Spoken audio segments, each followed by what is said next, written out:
friends. It's Ashley Cash, 100K plus resume writer and Knoxville alum, class of 2007. So I am just beyond thrilled to be having a checkerboard chat with my favorite people, my Tennessee alum. And I don't know if you can tell, but I am wearing orange gingham. I live in Dallas now, but I will never forget where I come from. And yes, this was already in my closet. So, a little bit about me as we get our presentation started. I'm Ashley Cash. I'm a 100K plus resume writer. Basically, I help high powered, high income, powerhouse professionals land jobs and earn bigger salaries. And I've been doing this for a while, and I'm just super excited to serve my university to talk through some very common resume myths, mistakes, and mishaps. Let's get started. All right, so a little bit about me. If you were wondering, how does one become a 100K plus resume writer? I had a pretty explosive career with some big brands you know and love, like Coca-Cola, Whirlpool, and Globe Life. Within those roles, I had the responsibility of hiring, firing, and managing teams, which gave me the inside scoop on how hiring and salary decisions were made. And maybe some of you can relate to this. I remember maybe 5 or 6 years ago, sitting in my dimly lit cube, eating a lukewarm, lean cuisine and thinking, this can't be it. This can't be it. And so from there, I decided to start a business where I teach high income, high impact professionals how to maximize their marketability. And I partner with organizations to deliver training and workshops, much like what we're going to do today. All right, so let's talk a little bit about why I do this. Now, I think that it's important that in everything that we do, right, there's a why behind it, right? So I want to share a little bit about what fuels me to do this work, to help people get hired and get paid, and why I care so much about maximizing your marketability. So I learned through an article that there is a significant difference in wages for women. And over her lifetime, that amount can be up to, as you see on the screen, 850,000. And as you layer other demographics like race, nationality, the gap gets larger and larger. And so while of course I work with everyone, what's important to me is that for working professionals, right? I'm a working mom. I'm sure there are many working parents watching us live. For anyone who is a working professional, that you maximize your marketability, you maximize your earning potential because of the ripple effect that that has on not only your own family, but your communities. I'll tell you guys a quick story about a client of mine. So far today, I've been talking a lot about being a resume writer. Well, I also do interview coaching and salary negotiation prep. And I had a client who we worked together, and she went from earning less than 100K to mid six figures. And the first thing that she said to me when she gave me the news was, I can finally get my son golf lessons. Now, I'm a little bit of a softie, so that made me tear up a bit, but that's the why behind my work. So that people, whether you're a parent or a caregiver or, a sibling or a friend, so that you can earn the wages that impact your family and your community. So that's why I do this work. All right. But let's talk about why you're here. Let's talk about what you can expect from today. Now, we are going to debunk the resume myths that are getting you nothing but rejection and frustration so you can stop the resume revisions and get some dang interviews already. Okay, if that's you, give us a big yes, all caps yes in the chat, right? If you have had enough of the resume revisions, if you have had enough of rejection or not hearing back when you're submitting resumes for jobs that you know you're qualified to do, give me a big yes, all caps in the chat. That's awesome. Okay, we've got some yeses rolling in. All right, let's get to it. All right, myth number one. My resume should only be one page, right? Wrong. That is a total myth. And as we go to the next slide, we'll talk about the truth on that. So here's one thing I think that's super important that we all keep in the forefront of our minds. There are no real rules to resume. Okay. It's much like your favorite recipe. I always use the analogy of spaghetti sauce. Everybody does it a little bit other, right? A little bit different, and everyone thinks theirs is the best.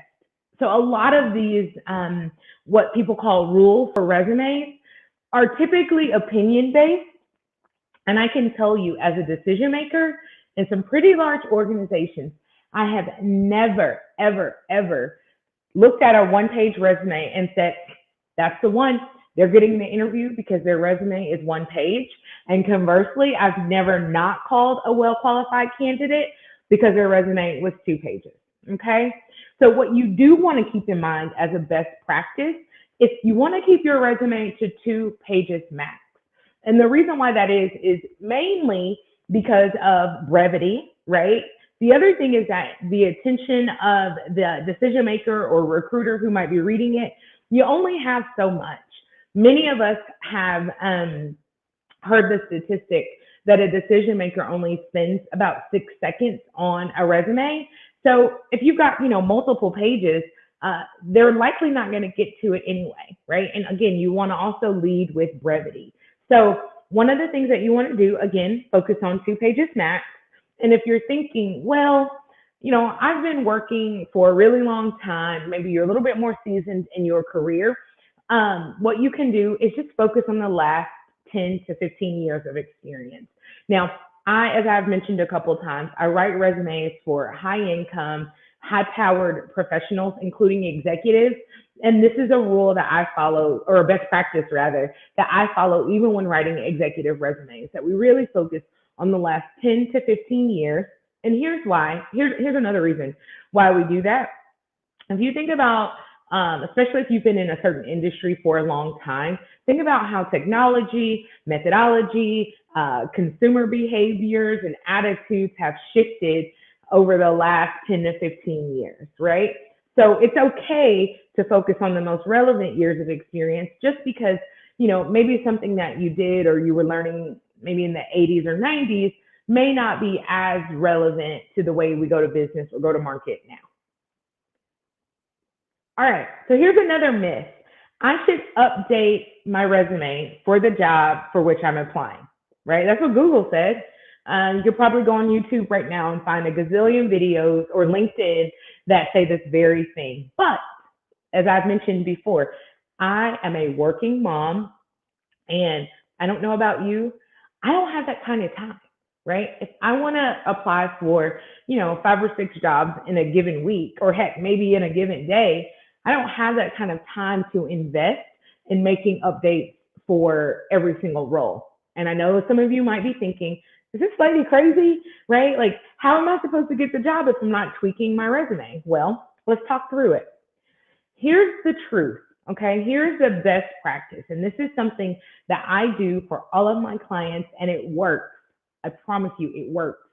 You want to get specific, okay? So a mistake that many people make is, especially if you've had maybe a varied career, you sort of throw everything that you've ever done on your resume. And so what happens is it doesn't necessarily position you in the light of, experience. It becomes a bit distracting, okay? So what you want to do is you want to create one resume, you heard that right, one resume for the industry or role that you're targeting, okay? It is a myth, okay, that your resume can sort of do double or triple duty. So what I'm asking you to do, right, just want to make sure we're really clear, is I want you to really commit. Okay, that's the name of the game today. It is commit to an industry or role or sort of career path, and then build the best resume you can around that. If you do that, right? So let me give you an example. Let's say you are interested in being a digital marketer. But throughout your career, you've held, multiple roles. Maybe you've worked in sales and operations, maybe had a short stint in HR, right? You've done all these cool things. You've got all these great experiences. But if your goal is digital marketing, now what I want you to do is I want you to focus your resume on digital marketing, right? So that means you dial in to all your digital marketing experiences, cool projects, key clients, and then you dial back or you dial out on all of the sales, operations, etc. Now, I'm going to show you, in case anyone is hearing this and is maybe a little bit confused about what that can look like on a resume, I'm going to show you an example in the next couple slides. All right, so this is another myth that I think makes resume writing or updating your resume really, really stressful. And that is trying to give, each job you have listed on your resume the same amount of real estate. Now, you guys remember just a slide ago, I mentioned to you about really committing and being focused to sort of one role or industry. So if you're doing that, you don't have to give each job that you've had the same amount of real estate. For example, what you want to do is you want to tell them what you want them to know, right? So you want to use, your space, especially if you're maybe focused on keeping your resume to that 1 to 2 pages.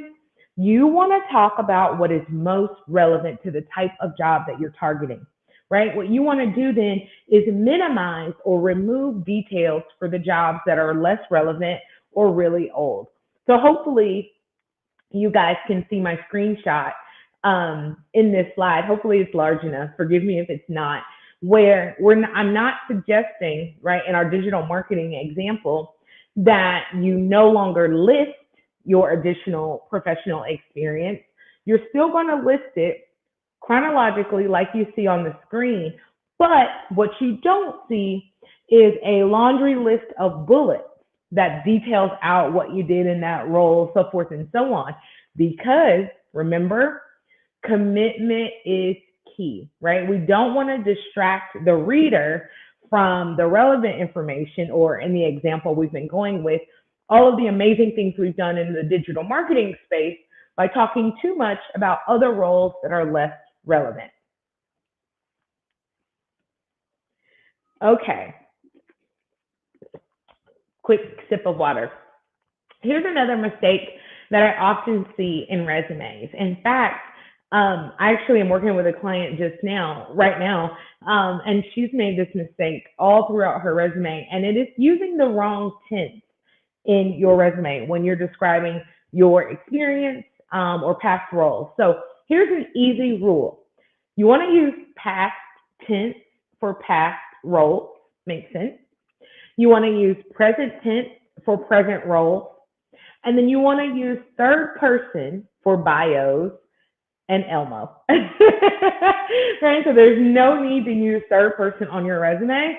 And the other thing I want to make really, really clear about the tense that you should use when writing is that on a resume, you do not need I statements, right?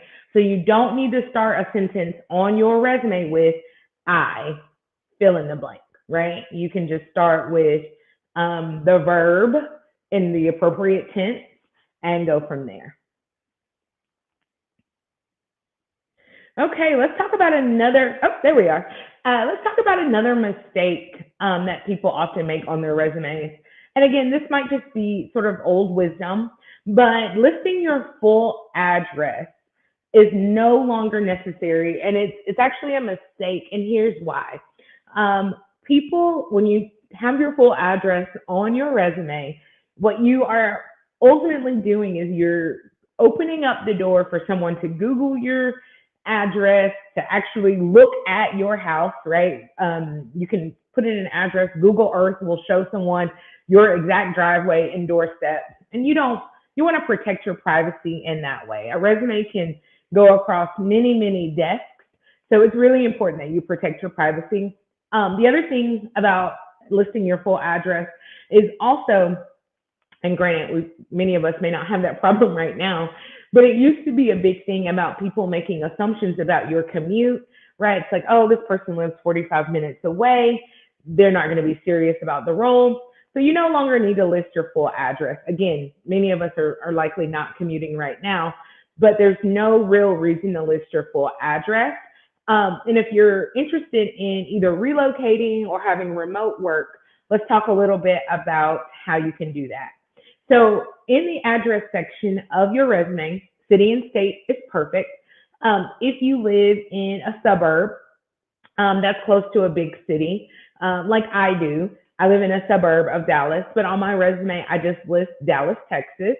So you can do that. You can always sort of default to the nearest big city if you'd like. You don't have to, but you certainly may. The other option that you have is if you're wanting to relocate, say I was wanting to relocate from Dallas to the Houston area, then I would list Houston, Texas as my city and state. And if you are looking for remote work, you can list the city, state, and then slash remote. All right, here's another mistake that people make, and this one always makes me chuckle a little bit. The mistake that a lot of people make on their resumes is taking advice from anyone who will give it. And I say that obviously in love. You're obviously taking advice from me right now, but it's really important to make sure that as you are updating your resume, that you're not so hungry for feedback that you're sort of floating it around and taking advice or getting feedback and making adjustments from anyone who will give it. And that could include, trusted friends, trusted family members, maybe people who have worked in the HR space or the recruiting space. I'm not suggesting that those people, I don't know what they're talking about. That's not what I'm saying at all. But what I want you to take away from this particular topic is you are the expert on your skills and experiences. Okay. So what you want to be doing, you want to think about, again, what is my goal? What are the things that I do best? What do I want the person reading this resume to know about me? Okay. So no one can tell your story better than you. And just know that opinions widely vary and are often skewed by preferences and experiences. I mentioned at the top of the hour that I've worked in some large organizations. So some of my perspective on resume writing is skewed by maybe the culture of that organization and my own personal preferences. Now, as the years have gone on, I think, been able to shed some of those. But I'm a human being, right? And so human beings are going to naturally have opinions and preferences. And so I don't want anyone watching this, whether live or the replay, to again get so bogged down by, what someone else is saying or what you maybe read on a blog or yet another webinar that you watched that has contradicting information, right? It is so important to know that there is no such thing as a perfect resume. And as I also mentioned, there are no rules. You would be surprised at, depending on the person that I'm working with in terms of their experience, in terms of their goals, in terms of the information that we have available, the types of things we will plug into a resume. It could be quotes from an old supervisor. It could be reviews from a customer if they were once a business owner. I mean, you name it. I don't follow any rules because my goal is to tell a complete story. So there's no such thing as a perfect resume, and there is certainly no such thing as a hard, fast resume rule. Okay, so let's talk about some very common mishaps that prevent most people from getting callbacks for interviews. And this is really important because most of us are going to be applying for jobs online through a company's career portal. So I don't want to bore anyone too much, but there is something called the ATS, or Applicant Tracking System, that you need to know about. So the ATS, or Applicant Tracking System, is simply the software that ingests your resume when you apply for a job online. Companies use this software obviously for a couple different reasons. One, if there's a high volume of applications, they simply don't have the manpower. They don't have a person that can sit through, 200 resumes and really, be able, without bias, to identify the best candidate. So software or the applicant tracking system is able to really just parse or comb through your resume for language, the appropriate keywords, context, and phrases.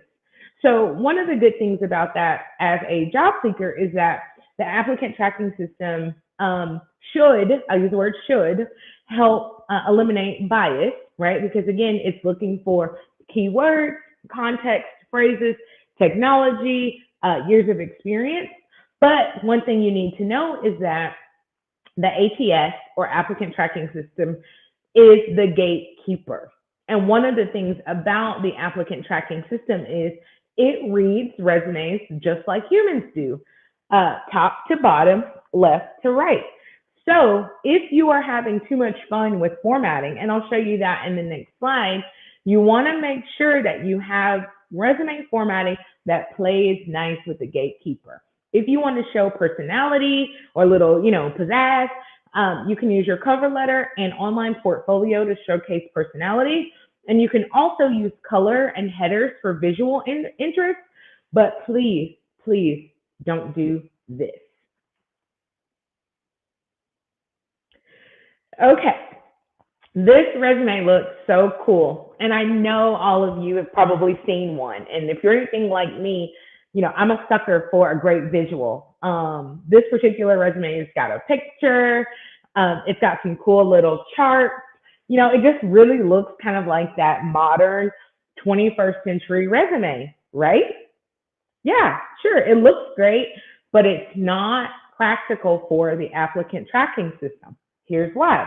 The applicant tracking system doesn't read graphs or charts. It only reads text. So even though those really cool little bars that talk about skills, they look great visually, it's nothing to the applicant tracking system. You are no closer to getting an interview by adding these charts. So don't do it. The other thing is that the 2-column format, as you can see, you've got sort of education and work experience on my left, and then languages, interests, and skills on my right. The applicant tracking system, believe it or not, again, it's reading top to bottom, left to right, much like we do. And it can sometimes struggle with differentiating where a column begins and the other, or begins and ends, and then the next one begins, right? So again, if it's reading left to right, it's sort of reading everything in a single column. So if you look at the resume that's on the screen right now, this is all kinds of messed up, right? Because the applicant tracking system is not getting sort of a sentence or coherent sentence out of that single column, okay? The other thing is no pictures, please, unless you are in the real estate or another industry where that is an industry norm or appropriate. Pictures, you don't need to have your picture on your resume for a couple of reasons. Bias is one that comes up for me. The other is that we live in such a digital world that more than likely you have a photo on your LinkedIn, so you can save yourself some real estate. No pictures on your resume, again, unless that is an industry accepted norm. And if some of you are watching this or listening to me and you're bummed out because you have this beautiful graphic designed resume, or maybe you're creative and sort of the expectation in your industry is to have a little bit of pizzazz on your resume, what I recommend is having a plain text resume for applying online and then emailing the beautiful version to someone directly, perhaps ahead of your interview. And don't forget, especially if you're creative, that you can create a website for the same purpose. All you would need to do is just add the URL to your resume. And so you really can kind of have the best of both worlds.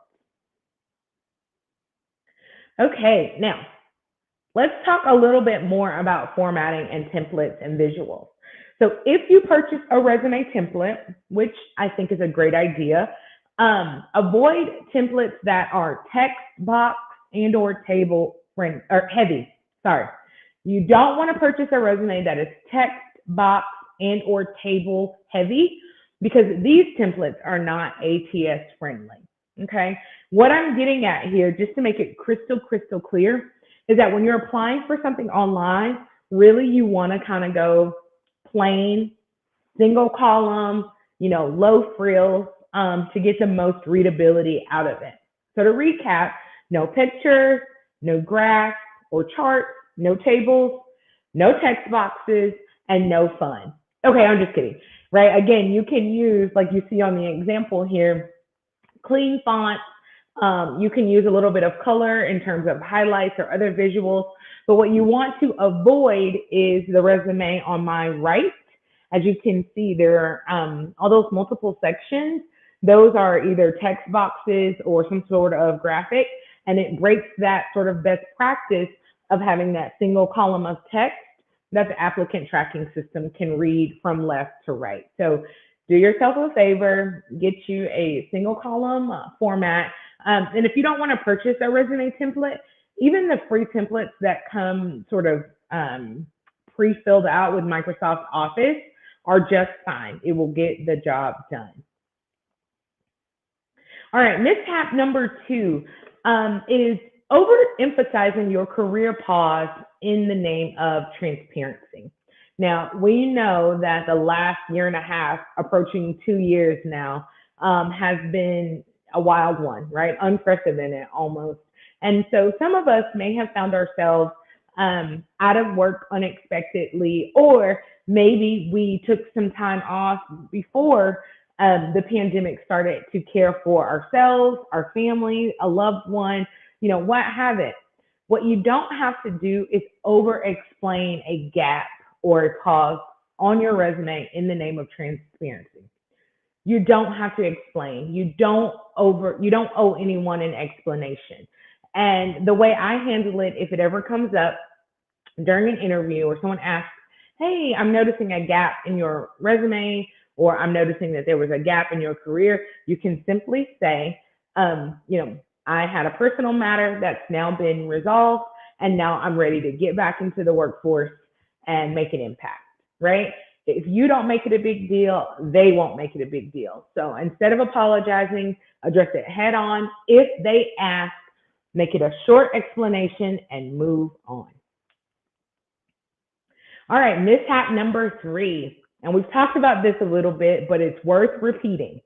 Mishap number 3 that gets in the way of so many people getting interviews is that they overload their resume with everything they've ever done to prove that they're talented and capable. And I get that, right? I've been working a long time, and every single day I've gone to work, right? I feel like, hey, I'm proud of that. I want people to know that I'm experienced, I'm competent, I'm capable. But again, right, if we think back to the goal of our resume, which is to make an introduction and generate enough interest for the reader to say, yes, I want to know more, then we don't need to overload them with every single thing that we've ever done.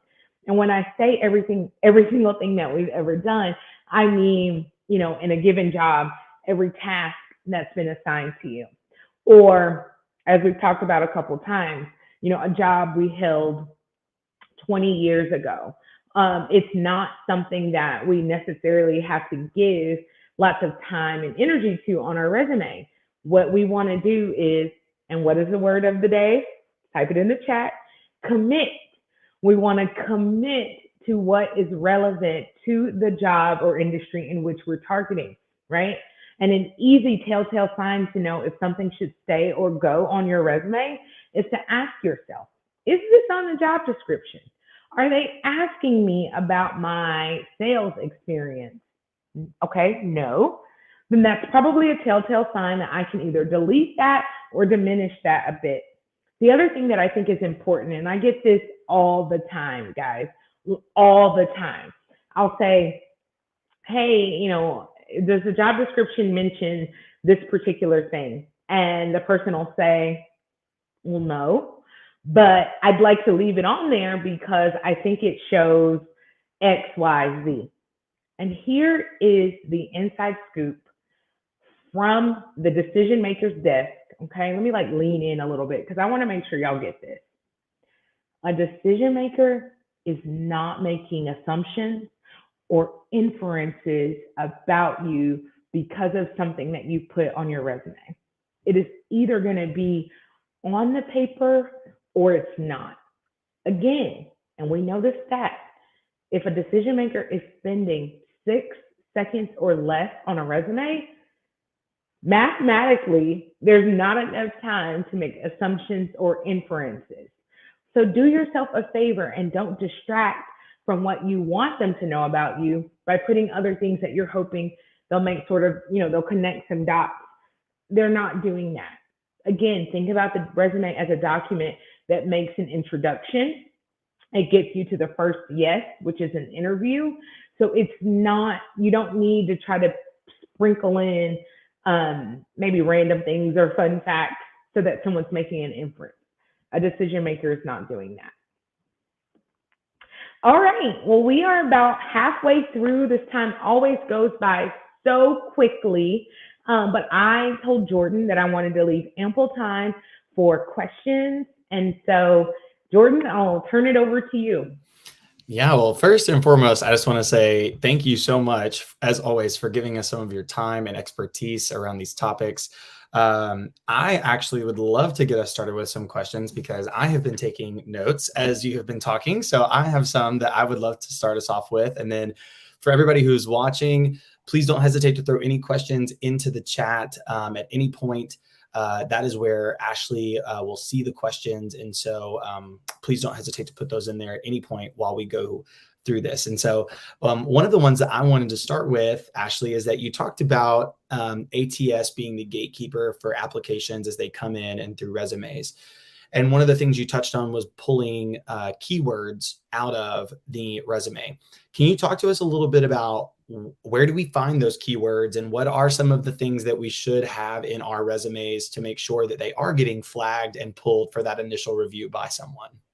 Absolutely. So the good news is the job description is often going to be the answers to the test, right? So when you're looking at a job description, and again, you're committed to a specific, industry or role type, what you're going to start to see is that if you commit, and I'll go back to my digital marketing example, if you commit to a digital marketing role, you're going to see some consistency in terms of key skills, technology, competencies, right, over and over again. So you're going to pay close attention to the job description for that.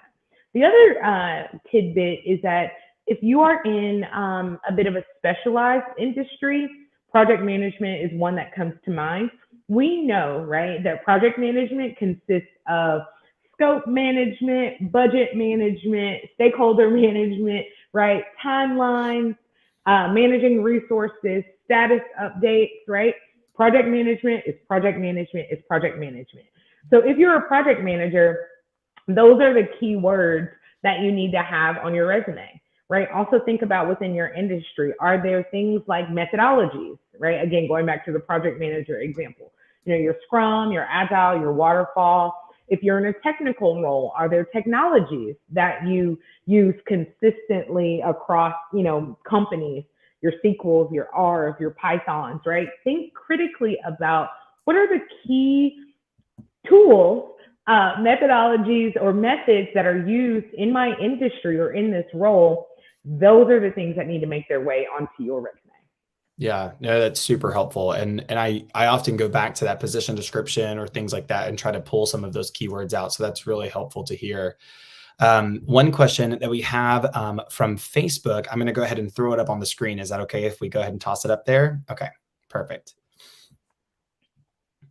Yeah. Oh, Tom, this is such a great question. So I love cover letters. I think it definitely allows you to give a little bit of illustration to some of the more factual things on your resume.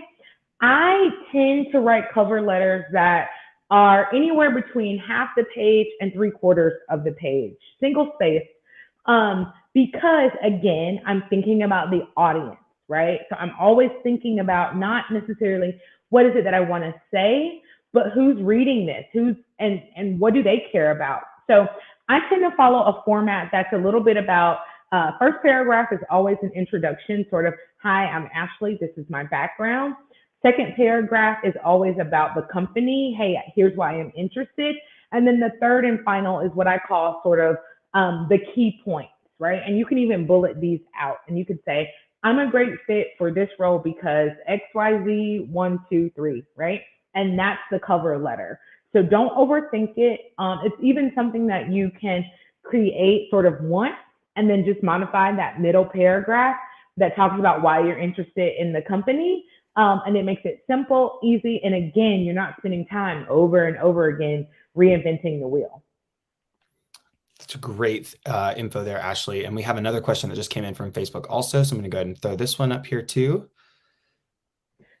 Okay, so Duke says, what if you have two jobs? I've got a full-time corporate job and own a law firm.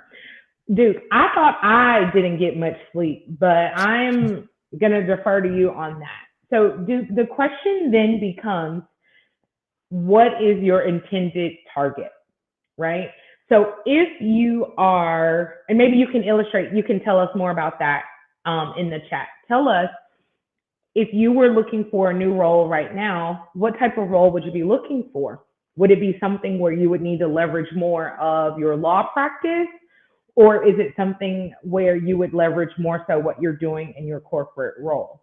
So the answer to your question really does lie in the target. And I'm so glad that you asked that question because some other people might be thinking something similar, right? What if I have two jobs? What if I have a varied background? Maybe the first part of my career, I did one thing, but then pivoted into something else, right? How do I put that together on either a resume and or cover letter? So the answer again becomes the target. And then you lead with what do you want them to know and what is most relevant about what you're seeking. Okay. So me and Duke are having a little chat here. Duke says he's wanting to move within corporate from environmental to insurance. So again, Duke, I want you to think about where are the areas that overlap, right? So if you've been in sort of that environmental space, one of the things that comes to mind is that you are used to working in highly regulated areas or industries.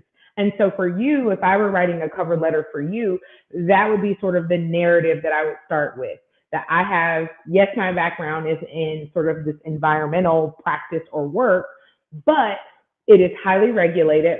So I'm used to working with regulatory bodies, governmental agencies, and the same would be true within the law, right? I don't know if there are other areas of overlap within your law firm practice, but maybe the central theme that you want to focus on is being really used to compliance and regulated environments. And because you have a law practice and you're wanting to move into insurance, possibly being licensed or I guess that might be appropriate. If you're a lawyer, you've passed the bar, then you obviously have a license to practice law. So that's another area of overlap that you can really talk about in your cover letter and also in an interview. Great question, Duke. Yeah, absolutely. And if, again, please continue to put questions in the comments. I've jotted a couple of other ones down that we got as well. And one of those was talking about LinkedIn being a generational thing. So I think that there are younger people, and I'll speak for myself here. So I know that for LinkedIn, it's not something that it's not an app or a website that I visit very often unless I get those pesky little email reminders to go and accept somebody's request on LinkedIn. So I guess the general question, and this may be a myth or something of that nature, but do people actually look at our LinkedIns? Do people actually check them? And, how valuable is LinkedIn to our professional portfolio? Yeah, absolutely, Jordan. I love the way you phrased that LinkedIn is part of our professional portfolio, right? So it doesn't mean that it's the end all be all, or if you haven't jumped on the LinkedIn train that you're doing, that you're going to put yourself out of the job market, but it is a part of your professional portfolio. I hope I don't misquote the stat, but at last check, I think like 86% of decision makers are on LinkedIn and use it to source or look for talent. And it makes sense, right? Because LinkedIn is almost like the Google of professionals, because you can type in a keyword, you can type in a school, you can type in, a certification, and tons of people will not only come on your screen, but there are also settings within LinkedIn that say that you can turn on anonymously, that say that you are open to new opportunities or available for new opportunities. So, again, think about the audience. If I were a decision maker in an organization and I needed to hire someone, well, LinkedIn seems like a really easy way to identify a talent pool. When you layer the fact that we are all, well, not all, that a great population now is remote, and companies have become more open to remote work, which means that the talent pool has now, exploded. Having that digital portfolio or digital asset can only help. If you are concerned about maybe privacy, or the noise, or like yet again another social channel, LinkedIn's got some great privacy settings, but it is absolutely something that I recommend for all professionals. And then the last and final, I guess, part to that question is that you can very easily just sort of mirror whatever's on your resume to your LinkedIn. So it's not something you have to, give a ton of thought to. For my clients, there are ways to optimize your LinkedIn profile, but at a minimum, you want to make sure you're on the platform. Yeah, absolutely. I think that's really helpful, and something that I think the younger generation maybe is less inclined to be on LinkedIn, but I think it is something that we see used so much more. And I'll keep rolling. I've got another question here, and I want to make sure that everybody knows that we still have about anywhere from 5 to 10 minutes for questions. So if anybody has any other questions, please don't hesitate to put those in the comment section at any point. But one other thing that you had mentioned, Ashley, was talking about removing things off of our resume as time progresses and making it more consolidated for recent history. And so something that has been mentioned before is talking about having like a big name on your resume. So even at the beginning of the conversation today, how you were talking about Coca-Cola and Whirlpool and some of those names that kind of make you lift your eyebrows a little bit. How long do those names deserve space on our resume, even if they are phased out 10 years later, but if we have that big marquee name, is it worth keeping that in some capacity on our resume? And if not in our work history, where would you put it? Jordan, phenomenal question. In fact, if you'll go back a couple slides to that example, keep going, a couple more. That one. Oh, there we go. Yeah, I think you're absolutely right, and you found me out. My secret is out in that I'm a big believer in leveraging big brands, right? Much like you literally just called out in my introduction. When you work for a big brand, a household name brand, it does give you a level of credibility, right? Because it's like, wow, if you worked for Amazon or if you worked for Facebook or Coca-Cola, like you must be kind of smart, right? So you must be, right? Or you work for Disney or what have you. And so, yeah, you can absolutely leverage their brand sort of as your personal or professional brand long after you've worked for them. And so this is a great way to do that, much to Jordan's question, that even if that experience, is a little bit earlier in your career, you can just consolidate or create a consolidated section of additional professional experience, regardless of the date. Remember what I said, hopefully throughout, there are no hard rules, right? There are only best practices. And so, in fact, I did a workshop just last week and someone said, I've been out of the workforce for a couple of years. Prior to my career pause, I worked for some really big ad agencies that anyone in the advertising space would know, and should I still put those on there? And I'm like, absolutely. Because anything that's, to Jordan's point, is going to get someone's, ear perked up or eyebrows raised about your past or what you can do. Yeah, you want to lean into that. And so that is why I'm all about no hard, fast rules. You've got to leverage what you've got to get where you're trying to go. Great question, Jordan. Thank you so much, Ashley. And as always, again, I appreciate your time and your commitment to the University of Tennessee. We are so lucky to have fantastic alum like yourself around the world. And so thank you again for giving us some of your time and energy today, and just your expertise as well. We really appreciate it. Really happy to be here. And if anyone, speaking of LinkedIn, if you are on LinkedIn, yeah, you can absolutely connect with me there. Oh, Jordan's gonna act perfect. Yeah, so I've got some ways that you can connect with me. I even offer a complimentary resume review, so that if you make some of the updates that we've talked about and you just want, professional opinion, there's no obligation, there's no cost. You certainly may send me your resume for me to take a quick peek at. You can email me if you want to get in touch with me. I am on social, so you can visit me there.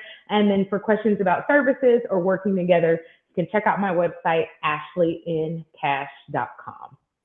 Absolutely. Thank you so much, Ashley. And I did want to point out, Tom asked another question. Is this recorded? It 100% is. This presentation will be available on our Facebook and YouTube. And in the near future, it'll be available on our alumni.utk.edu website as well. So this recording will be there. And if you need it for any downloadable reasons, you can reach out to me, and I'd be more than happy to provide you with the downloaded recording as well. So thank you again, Ashley. It's great to see you as always, and we will see you again very soon, hopefully on Rocky Top next time. So Amen. have a good one, everybody. Thanks so much for being here.